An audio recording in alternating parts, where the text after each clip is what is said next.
13 ఏళ్ల తర్వాత team India world కప్ను ముద్దాడింది. బాల్తో కాదు, టీవీల ముందు కూర్చున్న వారి గుండెలతో ఒక ఆట ఆడుకుందని చెప్పాలి. ఆఖరి బాల్ వరకు నరాలు తెగేంత ఉత్కంఠగా జరిగింది ఈ మ్యాచ్లో ఆఖరికి రోహిత్ శర్మ విక్టరీ సాధించింది. సగర్వంగా కప్పును పైకెత్తింది. నిజానికి ఈ మూమెంట్ కోసం టీమిండియా మాత్రమే కాదు, మొత్తం ఇండియా అంతా ఎదురు చూసింది.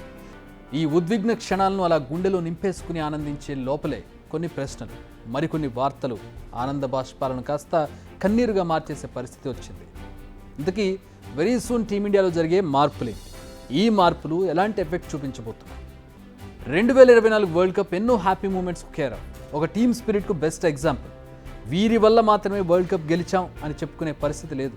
విన్నింగ్ ఈక్వేషన్ నుంచి ఏ ఒక్కరిని తీసేసినా కప్పు మనకు వచ్చే సీన్ లేదని అర్థమవుతుంది. రోహిత్, కోహ్లీ, అక్షర్ పటేల్, బుమ్రా, హర్షదీప్, హార్దిక్, సూర్య ఇలా ఎవ్వరి పార్ట్ వాళ్ళు చాలా సక్సెస్ఫుల్గా నిర్వహించారు. ఫైనల్ ఫైట్లో పంత్ అవుట్ అయిన తర్వాత అక్షర్ను బరిలోకి దింపడం అనేది రోహిత్ సూపర్ కెప్టెన్సీకి ఒక ఎగ్జాంపుల్. ఇక కోహ్లీ కంబ్యాక్ అయితే మరో హైలైట్. చివరి 5 ఓవర్లు ఇండియన్ బౌలింగ్ స్క్వాడ్ చేసిన మిరాకిల్ చరిత్ర పోటీల్లో నిలిచిపోతుంది. ఇందులో ఎలాంటి డౌట్ లేదు. ఇక హెడ్ కోచ్ రాహుల్ ద్రవిడ్, అతని గురించి ఎంత చెప్పుకున్నా తక్కువ అని చెప్పాలి. అందుకోలేనంత ఎత్తులో ఆకాశంలో ఎగురుతున్న గాలిపటానికి కనిపించని దారం లాంటి ద్రవిడ్ గురించి చెప్పుకోవాలి. ప్లేయర్గా వరల్డ్ కప్ టీంలో భాగం కాలేకపోయినా కోచ్గా కప్పు సాధించి తన సత్తా చాటాడు.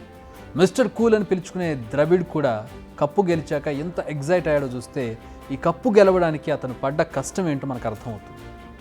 ఇవన్నీ హ్యాపీ నోట్స్, అంత బాగుంది. కానీ ఇదే వరల్డ్ కప్ కొన్ని మర్చిపోలేని, ఇక తిరిగి రాని జ్ఞాపకాలను మిగిల్చి వెళుతోంది. రానున్న సంవత్సరాల్లో ఎన్నో వరల్డ్ కప్లు వస్తాయి, టీమిండియా అందులో అదరగొడుతుంది. బట్ ఇకపై ఆ టీంలో రోహిత్ అండ్ కోహ్లీని చూడలేం. ఈ జోడీ చేసిన మిరాకిల్స్ ఇకపై చెప్పుకోవడమే తప్ప కళ్ళారా చూడలేం. ఇకపై తెర వెనుకుండి వ్యూహాలు రచించి వాటిని అమలు చేసే ద్రవిడ్ కూడా మనకు కానరాడు. ద్రవిడ్ కూడా హెడ్ కోచ్ బాధ్యతల నుంచి తప్పుకోనున్నాడు. ఇదే ఇప్పుడు క్రికెట్ ఫ్యాన్స్కు అస్సలు డైజెస్ట్ కాని అంశం. రోహిత్, విరాట్ లేని టీం ఎలా ఉంటుంది? నిజంగా కొన్ని రోజుల పాటు వెలితిని ఎవరూ తీర్చలేరు. అయితే రోహిత్ లేదా విరాట్ ఇద్దరు ఎవరూ క్రీజులో కుదురుకున్నా ప్రత్యర్థి టీమ్స్కు వెన్నులో వణుకు పుట్టాల్సిందే. విన్నింగ్ ప్రాబబిలిటీని మార్చేసే ప్లేయర్స్ వీళ్ళిద్దరు. విపత్కర పరిస్థితుల్లో క్రీజులో పాతుకుపోయి పరుగుల వరద పారించేది వీళ్ళు. ఇక అంతా అయిపోయిందనుకున్న మ్యాచ్లను ఒంటి చేత్తో గెలిపించేది వీళ్ళే. మరి వారిద్దరూ ఒకేసారి T20లను దూరం అయితే రిటైర్మెంట్ ప్రకటించడం అనేది టీమిండియాకు ఒక పెద్ద లోటే. కానీ ఈ వరల్డ్ కప్ లెజెండ్స్కు పర్ఫెక్ట్ ఫేర్వెల్. ఈ లెజెండ్స్కు ఈ గెలుపు ఓ చిరస్మరణి, ఓ life time achievement. Dravid head కోచ్గా తన బాధ్యతల నుంచి చాలా హ్యాపీగా తప్పుకుంటున్నాడు. కోహ్లీ, రోహిత్ కూడా చాలా ఆనందంగా రిటైర్మెంట్ ఇచ్చేశారు. మరి నెక్స్ట్ T20 పగ్గాలు ఎవరికి అప్పగిస్తారనేది చాలా ఇంట్రెస్టింగ్గా మారింది.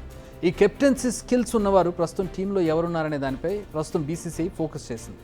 వీటన్నింటికంటే అసలు టీమిండియా హెడ్ కోచ్ పదవి ఎవరికి దక్కుతుందనేది ఇంట్రెస్టింగ్గా మారింది. ఈ బాధ్యతలు చేపట్టేది గౌతమ్ గంభీర్ అంటూ తీవ్రంగా ప్రచారం జరుగుతోంది. ఇప్పటికే ఆయన BCCI ఇంటర్వ్యూకి కూడా హాజరయ్యారు. అయితే 5 కండిషన్స్ పెట్టినట్టు కూడా ప్రచారం జరిగింది. అయితే BCCI ప్రెసిడెంట్ జై షా మాత్రం 2 పేర్లు షార్ట్ లిస్ట్ అయినట్టుగా తెలిపారు. గంభీర్తో పాటు మరొకరు కూడా కాంపిటీషన్ ఉన్నట్టు తెలుస్తోంది. మరి అతను ఎవరు? ఫైనల్గా పగ్గాలు పట్టుకోబోయేది ఎవరు? ఇది ఇంకా తేలాల్సి ఉంది. చివర్లో మీకు గుడ్ న్యూస్ చెప్పాలి. అదేంటంటే విరాట్ కేవలం T20లకు మాత్రమే రిటైర్మెంట్ ప్రకటించారు.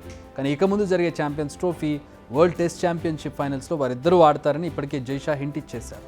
ఈ లెక్కను చూసుకుంటే ఇక ముందు జరిగే టెస్ట్, వన్డే సిరీస్లో వారిని కళ్ళారా చూడొచ్చు. దీన్ని బట్టి చూస్తే వాళ్ళు మొత్తం క్రికెట్కు గుడ్ బై చెప్పేందుకు మరో ఏడాది వరకు టైం ఉంది. సో అప్పటి వరకు వారి ఆటను ఆస్వాదించవచ్చు.